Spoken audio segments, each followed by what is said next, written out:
नमस्कार, मी दीपक बोराटे आणि आपण पाहत आहात लोकसेवा टाइम्स 24 जनसामान्याचा बुलंद आवाज. नवी मुंबईतून एक मोठी आणि धक्कादायक बातमी समोर आली आहे. महावितरणचे कर्मचारी रोज कामावर आल्यावर झिरो अपघात आणि सुरक्षतेची शपथ घेतात. सुरक्षेच्या नावाखाली दरवर्षी कोट्यवधी रुपयांचा निधी कागदावर खर्च दाखवला जातो, पण वास्तव काय आहे? वास्तव हे न्यू पनवेलच्या मुख्य रस्त्यावर उघड्या डोळ्यांनी पाहायला मिळत आहे. न्यू पनवेलमधील शिवा कॉम्प्लेक्स समोरील फुटपाथावर महावितरणचा 4 फीडर पिलर उघड्या अवस्थेत आणि अत्यंत दयनीय स्थितीत लटकतोय. शेजारीच पोलीस चौकी आहे, मुख्य रस्ता आहे आणि मुख्य म्हणजे याच ठिकाणी शाळकरी मुलांचा बसचा थांबा सुद्धा आहे.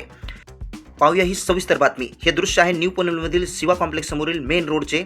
महावितरणचा हा 4 फीडर पिलर अनेक दिवसापासून असाच गंजलेला आणि उघड्या अवस्थेत पडलेला आहे. पेव्हिंग ब्लॉकवर थेट विस्कळीत झालेल्या विजेच्या जाडजूड केबल्स आणि उघड्या तारा पसरलेल्या आहेत. पावसाळ्यात किंवा जरासा निष्काळजीपणा झाला तरी इथे मोठा अनर्थ घडू शकतो. विशेष म्हणजे हा फीडर पिलर थेट फुटपाथावर आहे. याच ठिकाणी शाळकरी मुलांचा नेण्या येण्यासाठी स्कूल बस थांबतात. निष्पाप लहान मुले इथे उभी राहतात. अगदी हाकेच्या अंतरावर पोलीस चौकी असूनही आणि मुख्य रस्त्यावरून रोज अधिकारी जात असून याकडे कोणाचे लक्ष लागत नाही. कागदावर झिरो अपघात, प्रत्यक्षात मृत्यूचा सापळा. महावितरण सुरक्षेच्या गप्पा मारते कर्मचाऱ्यांना अपघातमुक्त कामाची शपथ दिली जाते, पण ही शपथ फक्त कागदावरच मर्यादित आहे का? कुणाचा बळी गेल्यावर दुरुस्ती होणार?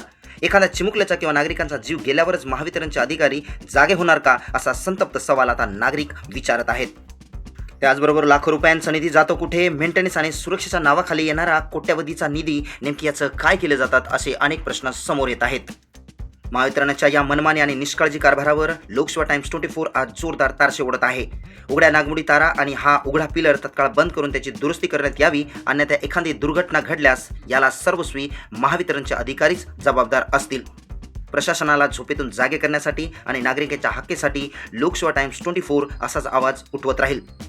कॅमेरामॅन सोबत मी दीपक बोराटे. पाहत राहा लोकसेवा टाइम्स 24 जनसामान्याचा बुलंद आवाज.